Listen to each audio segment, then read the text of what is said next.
And we're here with Conor Ryan. Conor, what is up? Evan, doing well. How you doing? Doing great. Doing great. Not as great as the Bruins. I don't think anybody could be doing as great as the Bruins. 14, 2-1 in their last 17 games. I mean, this is a crazy run. And I gotta say, Conor, you and I, we've done a lot of podcasts together. I think everybody knows.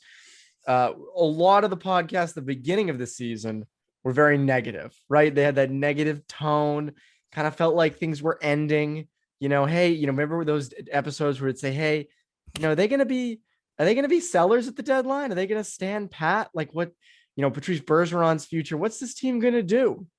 And suddenly I was doing the agenda for this episode and I was writing everything down and I go, that's positive. That's positive. That's positive. Wow. That's pretty positive. That's really positive. Oh my God.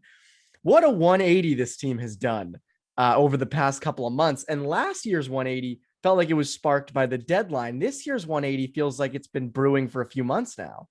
Yeah, it's like, you look at Hampus Lindholm and the impact he's had, which has been evident, right? I mean, I'm sure we'll talk about that a little bit, but you look at probably the real resurgence for this team started probably with that January 1st kind of hard reset they had after the COVID outbreak, where it kind of gave Bruce Cassidy and his staff time to really, shuffle up those lines and see how they were going to do. And it's been a bit of a process, right? But you're looking now and you're seeing how these lines are rolling. And whether it's Erik Haula serving as the 2C, which I feel like we've said multiple times, kind of skeptical about, but he's continuing to shut me and probably a lot of other people up with the way he's playing right now. You look at that third line with Trent Frederick, who I think earlier on in the year we were talking about him as like, what role does he have? Is he just a fourth line grinder? Is he even that? Like, are there other guys that should be playing ahead of him? He's fitting very well in that third line now. Craig Smith was slow out of the gate. He's playing great. And then Charlie Coyle, who's on pace for, I think, like 48, 50 points now this season. Like, I mean, he's been fantastic as well. Like, you look at where those lines are, and the fourth line is the fourth line, which you kind of know what you're going to get. You don't know when that baseline production is going to be, but the only other line that right now you're looking at them like is the first line one that you're like waiting to see kind of build a little bit of momentum, which if that's the case, it's a great problem to have because you've got Patrice Bergeron and Brad Marchand on the line. I think they're going to be okay. So you look at the way they're all playing right now. As you said, it's not just been something that's been started from the deadline on. This has been brewing for a while, and you're seeing the results up and down the lineup right now. And look at Patrice Bergeron on Saturday in the power play, what a difference that made. And again, we'll get to all those things. I want to start though with Hampus Lindholm because it's been 2 games. He looked terrific against Tampa Bay, which again is like the ultimate test, which we'll get to in a bit because if you take a look at those standings, the playoffs ended today. You're playing Tampa in the first round. So we'll get to that later. We'll push that off. But Lindholm, I mean, again, great in transition, moved the puck really well, got an assist. And then against the Islanders, he's moved down mid-game with Brandon Carlo, showing that they can kind of, plug and place with him, put him anywhere. Seems like this guy, at least in the short term, long term, it's hard to tell how he'll age and things like that. But short-term return, again, very short, looks pretty damn good. Yeah, absolutely. I mean, wherever you kind of put him in the lineup, he's been impactful. And it's one of those things where you look at his baseline production, you look at his frame and how he projects as just a top 4 stalwart guy that'll eat 20 plus minutes a night, power play, PK. That's all great. And that helps out a great deal on this defense, right? In terms of just having that stabilizing presence that, for at least the next 8 years, you can pencil him into the lineup wherever you put him with, whether it's with McAvoy, with Carlo, wherever, it's going to work out pretty well. But then you look at maybe some of the other things with his game that are maybe a little bit tougher to quantify, but make such a huge impact. Like you look at that game against Tampa, he was so good in transition, whether it's just retrieving the puck, whether it's making that first pass. He had a few where he exited the zone, holding on to the puck himself. Like there's just so many ways that even if that's maybe not something that catches the eye of maybe like a casual fan, it makes a world of a difference, especially against teams like Tampa, where it's one mistake in the D zone, all of a sudden they're up 1-0. They can bury you in a hurry. Look at a team like Carolina, which I think their bread and butter is more or less that forecheck they have, and it's creating turnovers, creating havoc, and capitalizing on those chances. When you've got, you already have weapons on that defense with guys like McAvoy who are good at negating that.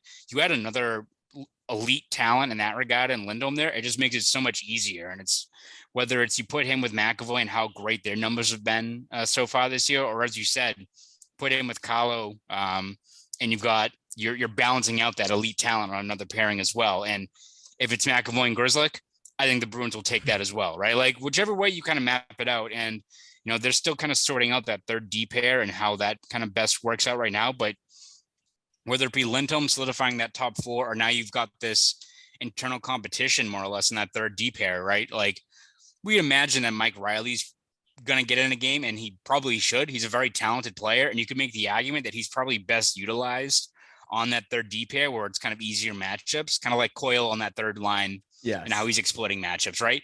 But you look in these last couple of games where you don't know whether those starting reps are going to be up for grabs, and Connor Clifton's been playing pretty well. So it's a good problem, right? Like you're pushing Clifton. I'm sure Mike Riley wants to get back into a game. Josh Brown probably wants to get into a game, make an immediate impact. It's kind of like Jared Tenorti, right? Where he gets in one game and just fights Tom Wilson. Like that's how you make an impact on this club, by playing to your strengths. So you're seeing it not just on the ice with the baseline production, with maybe the underlying skills in Lindholm's game, but just his presence alone is really balancing out that decoy. And you're seeing the returns again all across the depth chart. It's funny with a guy like Hampus Lindholm. I mean, he just adds such an element to that you just didn't have before. Again, like you were putting Derek Forbort in the top four, which debatable. Mike Riley, debatable top four. But to now be like, hey, we can put Derek Forbort and Mike Riley in there where they should be on a cup. I mean, do you remember after the Bruins lost to the Islanders in the playoffs, we were kind of having our post-mortem after the game, and we were saying how like Mike Riley is a third pairing defenseman on a really good team. Like if you're competing for a cup, Mike Riley should be on your third pairing. You got that now. Mike Riley's not even in your lineup. Yeah. Like, again, I think you just have a lot of depth there. That you didn't have before with someone who's a legit top four defenseman. And I think that's too one thing, Evan, where it's like, it makes such a world of a difference, not just for the coaches and stuff in terms of putting guys in the best spot, but I think for players too. It's probably, I'm sure Mike Riley right now is like, I want to get into the lineup, obviously, yes. But I think you look at maybe a guy like Derek Forbort, right, where it's, what your role is. You're more just playing to your strengths. It's PK. It's doing the simple thing. He's not with McAvoy where he's maybe playing above his head and is maybe doing too much because he's like, I'm with Charlie Mack. I got to make the extra play. I got to handle the puck more. It's like, no. Play to your strengths. Same with kind of like Lozon, right? Like Jeremy Lozon with Charlie McAvoy, doing a bit too much, probably not the right spot for him. If he's like your third pairing guy, it makes much more sense. And then you can say the same thing with Forbort, who I think the start of the year people were not really thrilled with. And again, he's not a flashy guy. What you see is what you get with Derek Forbort. But if his role's getting 16, 17, 18 minutes a night, getting a lot of D-zone shifts, getting a lot of PK work, and does his job and doesn't kind of overstretch what his responsibilities are, that's all you can ask for. And if that's his job, he can do it pretty well. Yeah, Lozon's a little debatable. Lozon is having a less than ideal time in Seattle right now. But and didn't he get traded to Nashville? Oh, he did. Yeah. Holy crap. That shows you how much I've been paying attention. I have no idea how he's doing. I have not spent a large amount of time looking at Seattle and anything out there because that team has been brutal, largely dreadful for most of the year. But even when around the deadline, when it was like, Giordano and Johansson and even Lozon, people were saying, the Bruins should go get Lozon again. It's like, no, like those are such depreciating assets that have had bad seasons. Like there's no one on that team that I'm like dying for the Bruins to go out and get, which it's tough. It was so weird when I was writing this episode, not writing it, like, we have a script, but when writing the agenda for this episode, I was like, damn, there's no trade deadline to talk about. That was the easiest like thing to kind of discuss over the past bunch of months. But yeah, I think the Kraken they're not eliminated yet though. Montreal is eliminated. Montreal is the first one down. So tough to see. Hate to see that. Seattle though still has a chance. There's still a chance. No. They have a tough road out there. Out west. One thing, it's funny, we were mentioning the Islanders a lot in the game on Saturday. The thing that to me that stuck out the most in that game was, and I'm going to pat myself on the back, I've said this a lot this year, the depth up front. You have depth up front. You've never had this, or you haven't had this in a really long time. You saw a little bit in the 2019 run where the third line was rolling, and we'll get to that in a second. But you got depth. Your first line scored goals, right? DeBrusk had the weird bat in, Martian had a goal. You had the second line scoring with Erik Haula, and Taylor Hall had one, I believe, as well. I know it was on the power play. Pastrnak had one. Pastrnak had one as well. And the third line's cashing in, right? Craig Smith, and you see like Coyle just freaking going straight down the boards. That was like a Neely move, just obliterated Pelech there. In Pelech's a terrific shutdown defenseman. Like that's not just some like jabroni on a third pairing from New York. That's like a legit Adam Pelech's legit. And you have depth. You got depth up front. And so I keep looking at this and I go, makes them a little bit stronger of a contender. How much stronger does this make them? I mean, I think they're right in the mix now, right? I mean, you look at not just only the fact that you got a team like Tampa who's cooling off a bit. Ryan McDonough's hurt for them, which is a huge loss. I mean, who knows how long he's going to be out for? Should be a Bruin. Yes. Well, yeah, it only took them 4 years to kind of correct that by getting Lindholm. But again, look how much of a difference that made. But yeah, you look at the way they're playing right now, and I think still for the Bruins to go far, it's going to rely on, I think, their biggest strength, which is their defense, which I think you saw, especially in that game against Tampa Bay. Like that's how you can grind through a series, because it wasn't just they were limiting them in the offensive zone. They were breaking the puck out well, retrieving pucks, finishing hits. They were pretty physical in that game, which I think was encouraging to see. That fourth line had a lot of good hits. As you said, the third line's been kind of bullying teams and making the most of their chances as well. So I think that's going to be your bread and butter, and that's what's going to get you through these playoff runs. But yeah, as you said, if these guys continue to contribute like this, it's going to help your chances of pushing you across, especially when these games get a lot tighter.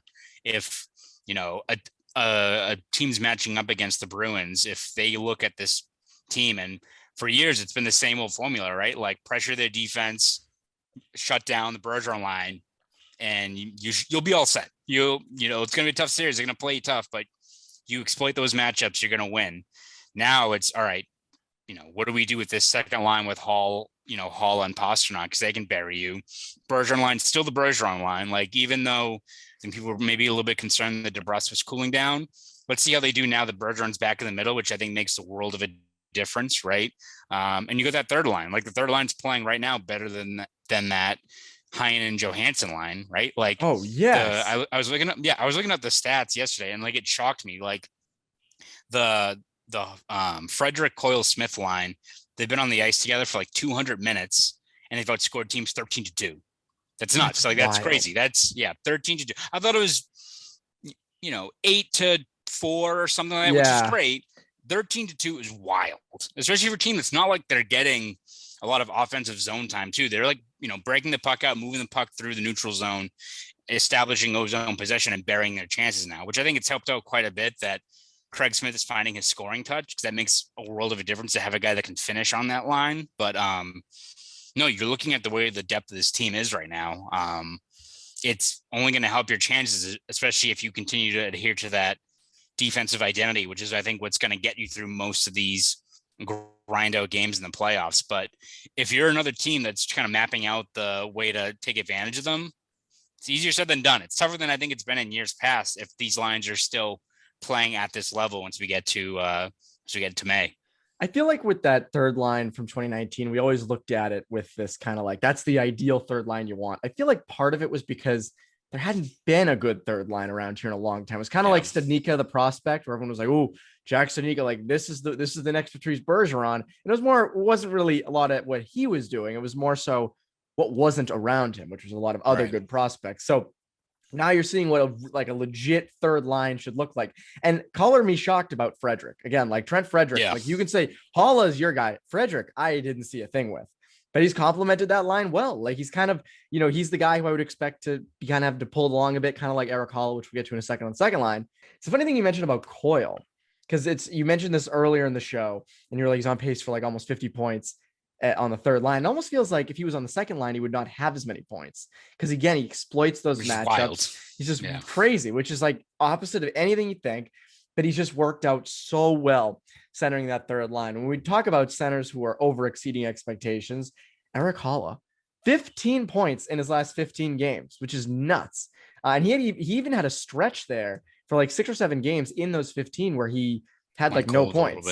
Yeah, he went a little bit cold. He did still produce, and he still like helped out. But again, the point production wasn't there. But that's wild. Like even the games that like when he scores, when he gets points, it's like in bunches. It's not like, just 1 point a game or anything. It's like 2 or 3. And you're seeing the fit. And we've seen, and this is not like a new thing. It's the same with the third line. Like Haula working between Haula and Pastrnak has been like working since January now. Yeah. That's 3 months of that second line just churning. It's really impressive to see how well they're playing. Again, maybe is he the most talented guy out there? Well, we've been talking about like Tomas Hertl and these guys forever. Of course, he's not at that tier.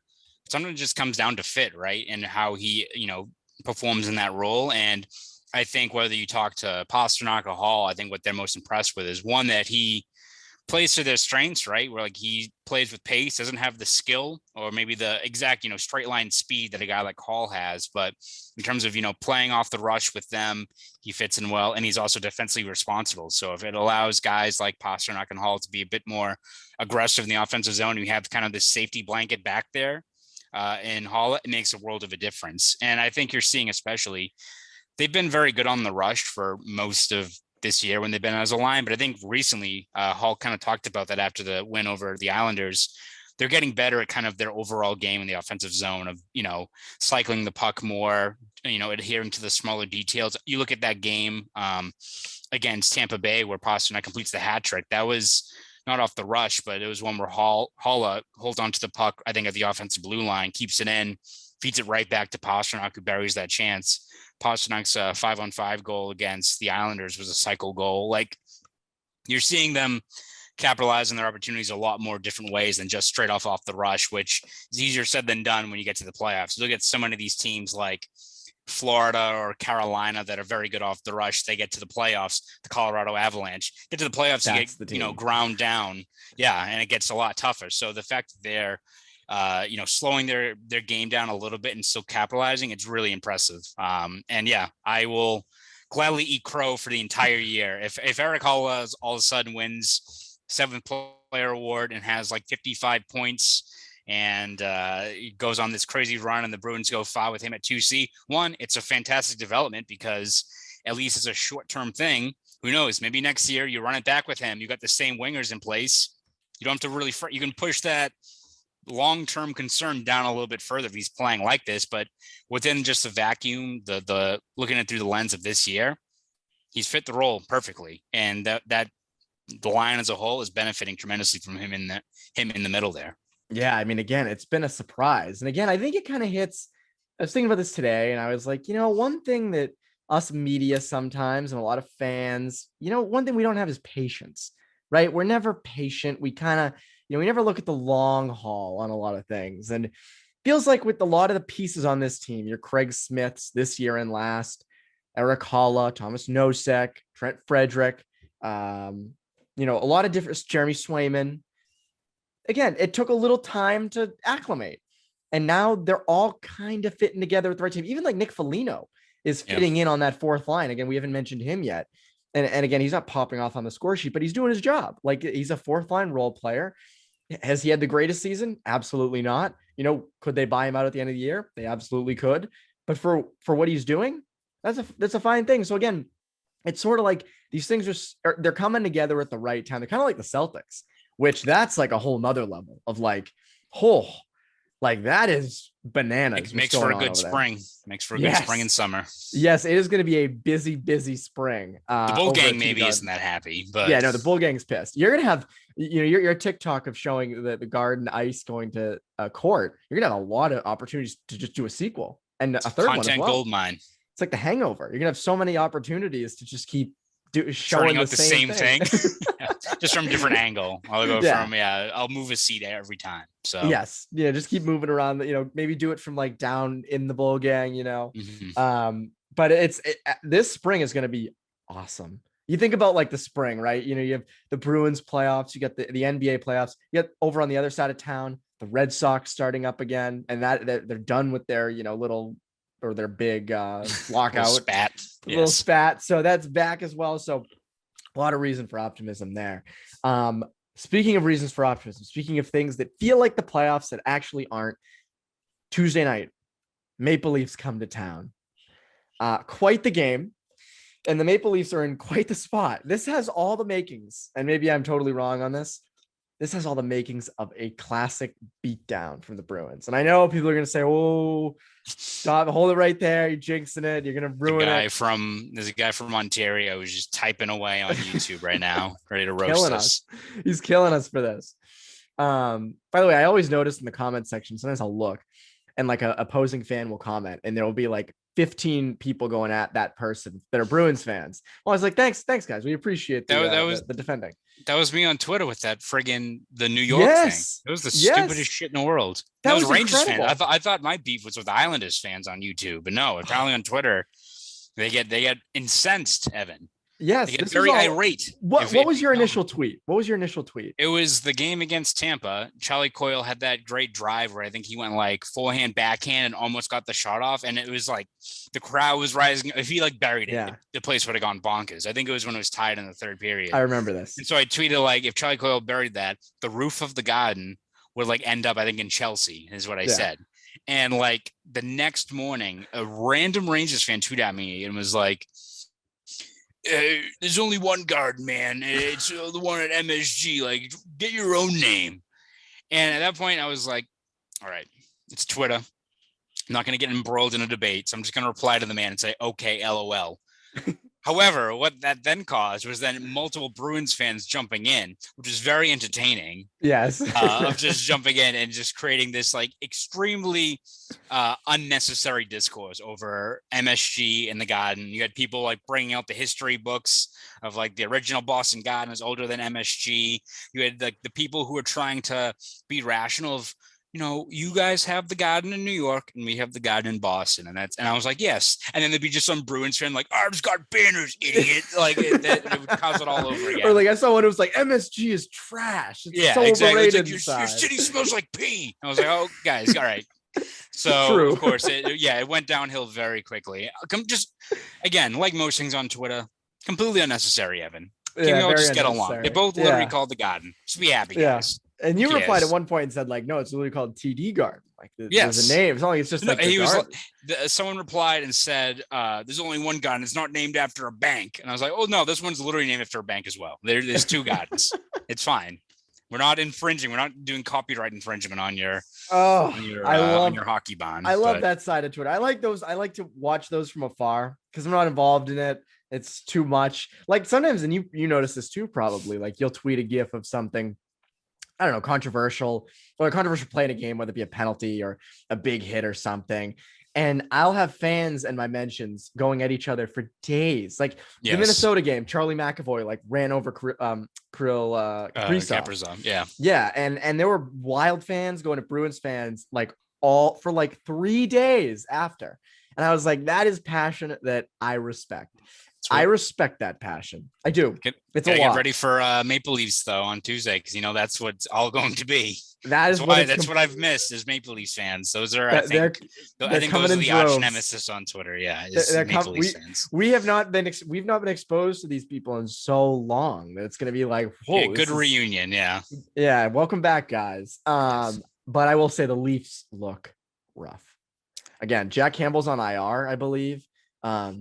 In net, I mean, again, they outshot Montreal like 47 or 49. I think it was like 50. It was like I think it was 51 shots because Allen had 49 saves. It was 51 shots to like 19 or something, and they lost. They look like they're in a rough spot. They're currently in the 4th spot in the Atlantic. They are going backwards at the wrong time. They were going up when you were going down. Again, this is also like November and December when it, you know, looking back, maybe it doesn't matter as much. But again, this has the Toronto. Who was it recently that went out? Some media person from Toronto came out and said that Jeff Marek. To me. Jeff Marek said that they were like in the best spot to beat Boston they've ever been in. Was that what it was? He said, if they go to the post, who should they face in the first round? I said Boston. They said they're the best equipped team to finally beat Boston. I was like, I'm not trying to be disrespectful to Jeff, but I don't know where that's coming from because no idea. Like even when you had like Freddie Anderson there before, who's clearly benefited from getting out of that market, he was a much better goalie than what they've got now. You got like this, what's his name? Calgren? Is that his name? I don't know. The young guy number 50. I know that. Yeah, they got him. They got Campbell, who is on IR, and if he's coming back, you're very concerned that he's completely out of gas because he's never played this much. In the last like month, he's been terrible. Like they've got the Maple Leafs for years have had this pretty evident flaw of defense and goaltending. It's crazy. Even worse now. Like, I don't know. Like, again, they can score in bunches, but I don't know how you look at that team. And who knows? Maybe they come out and they win 4-0 at the Garden, and then the Garden in Boston. By the way, Boston, yes. Fucking guy from Yonkers who's like punching his screener. Now that I said that, but yeah, I don't know how you look at that team and not view it as the same old flawed team, or even a even more flawed team when you just look at the state of their goaltending. I don't know how you can say it that way. And Giordano's on their third pairing. Like Giordano again is kind of washed up a bit, and like that's also not like. And again, they're proclaiming that he's like what they needed on the back end, and it's like that's just another like Band-Aid on a thing that needs stitches. Like this is not. This is bad. So that is ridiculous. What's going on up there? And I am very interested to see how this Leafs team looks up against the Bruins. I will say this: there will be no more unbearable day on Twitter than the day that inevitably it happens. Maybe it won't ever happen, where the Maple Leafs beat the Bruins in the 7-game series. I will get off Twitter that day. That will be the day that I go, you know what? This is where I take that mental health, that the classic mental health break on Twitter. That's where I go, see you guys. I'll be back in a month. Anyways, if the playoffs started today, we're talking about playoffs a lot. You would not actually play Toronto, which would be the favorable. I think that's easily the most favorable matchup in the Atlantic. It's not even close. You would be playing Tampa Bay. You'd have home ice, which you've had in the past 2 times you've played them. You had it once. Not in 2018. Oh no, it wasn't 2018. They won game one. They won game one. Like, oh, this team's got. Oh, okay. No. Both times, by the way. That was both times they won game one. So if the Bruins want a real chance against Tampa in a playoff series this year, they got to lose game one. That's got to lose the first game. That's what you absolutely have to do. Because remember, in 2019, Toronto won game one convincingly here. Yes. Like it was like 4-1 or 4-0. It wasn't even close. But even when Tampa's struggling, I still look at that team and I say, this is a team that won the last 2 cups. They've had your number for a long time. They're really good. Could you see this being the year where the Bruins sneak past a team like Tampa, where you can beat them? I mean, I think they are beatable, especially when you look at maybe they've lost a little bit of depth. And granted, they've also did a good job adding pieces back like Paul and Hagel, who I think Hagel's going to be a Bruins probably killer. I feel like he's just going to be that guy that's going to always get, even if they like the Bruins beat Tampa in like a 7-game series, Hagel's still going to have like 4 or 5 goals and just be a pain that whole time. But I think you look at the way they match up, I think they're more equipped than in years past to battle them. And, they've played them well in the regular season. I think they're 2-0-1, which you can kind of throw out when you get to the playoffs. But I think you look at their strengths and how they can handle them, especially defensively. Whether you've got, how stout they are in terms of negating those, high danger chances. I think the Bruins have done a pretty good job. Usually it's guys that like point who kill them. They've done a good job at like accounting for a guy like Kucherov, which is we're going to send out our 4th line guy and I'm just going to bug the shit out of you because Kucherov inevitably every series will lose his shit at some point, do something really dumb. It's not what people talk about with Kucherov, but that guy can blow a gasket really quick over a series. I think you said this, or maybe it was Ty said, like, just throw Anton Bleed on him. Exactly. Send him at him. Like Tim Schaller, like drove him crazy when they played. Chris Wagner drove him crazy when they play. Like there's a kind of a book out on how you can kind of get him off his game, Kucherov. So, I mean, they're better equipped. Again, as you said, the ideal thing would be playing Toronto. Like the best possible path is you play Toronto and you have Florida and Tampa kick the shit out of each other in a first round matchup. And go from there. And you avoid, at Carolina, let's say, until a little bit further down in the rounds is probably the ideal matchup. But if it's Tampa Bay, I'm not looking past Tampa. I think they're still a team that even if, let's say, they're in a bit of a scoring drought, all it takes is a locked-in Vasilevsky, and you're going to have at least 2-3 of those games where you're going to be kicking yourself that they should have won. So Vasilevsky stood on his head. Now, again, we'll see what happens. The thing that's kind of doomed Tampa the last couple of years has been, Vasilevsky and these guys running out of gas because they just give him so many stats. We'll see what happens over an 82-game season like that. This has happened before. Hasn't been the case the last 2 years, whether it be the COVID pause or the shortened season. So we'll kind of see what happens. Are the Bruins favorites in like a 7-game series against Tampa? Probably not, right? I still think that you can't, if you're defending Stanley Cup champion with that much talent, you can, but it's not insurmountable, right? Like it's even, but I don't know. You look at the way the Bruins are playing right now. I wouldn't put them as, the favorites in a couple of these matchups, but there's many ways they can win. Like Carolina, a team that has spanked them this regular season, probably would be the favorites in a 7-game series, but you can make out the argument that they play to their strengths. They can negate what makes Carolina good, same as they've done in the last couple of years in the playoffs. So they've also had Anderson's number a lot in the playoffs. Yes. The other thing is you played Carolina when you weren't exactly great. Like, yes. Again, now you're kind of coming together. It's kind of like if the Bruins played Tampa, it's kind of like Minnesota against UMass. We have this Minnesota team that gets super hot in the second half, not great in the first half. It's really hot in the second half, up against the defending champs and beats them. Maybe that's what has to happen. This is how I talk through the pain. I just kind of like very sorry, it up, and it helps me. Great team, great senior class. Great senior class. Miss them already. But it's funny. I do think if it was a series against Tampa, it would either be like Tampa in 5 or it'd be like Bruins in 7. Like it would not be, I don't think it would be like a Bruins in 5 or 4 kind of thing. But again, we'll save those predictions for another time. The other thing I think you have to consider if you play Tampa and get past them is it's going to be a grueling series. That's not a series you come out of like feeling good. This isn't like the Capitals last year or just like, any other team like that. You're coming out of this beaten up a bit. So who knows? We'll see what happens. That's a long way away, or not really a long way. It's like 18 games. Getting close. Now, so it's getting pretty close. Anyways, what can the people look forward to from you, Connor? Over at BSJ, we're going to continue to do our analysis of how these lines are gelling, whether there's any other maybe flaws in this roster that need to be corrected going into the final stretch of the regular season. Working on a few more features. Had another goalie feature that dropped last week about goalie mask and their design. Thank you very much. We'll be working on a couple other things, maybe a few prospect centric things. I was going to hold off on prospect stuff until after the deadline because you don't want to like have this great breakdown of their farm system and all of a sudden a guy gets shipped off somewhere else. So focusing on that a little bit. We'll see what happens when we get to the end of April, where could be Lysell watch going into Providence or something like that. So a lot of stuff going on beyond just the obvious of getting ramped up for the playoffs. So all that will be over at BSJ. So subscribe at bostonsportsjournal.com. Want to follow me on Twitter? You can do that at ConorRyan_93. Go do all that for CLNS Media. I'm Evan Marinofsky. Bruins Beat listeners, have a great rest of your week.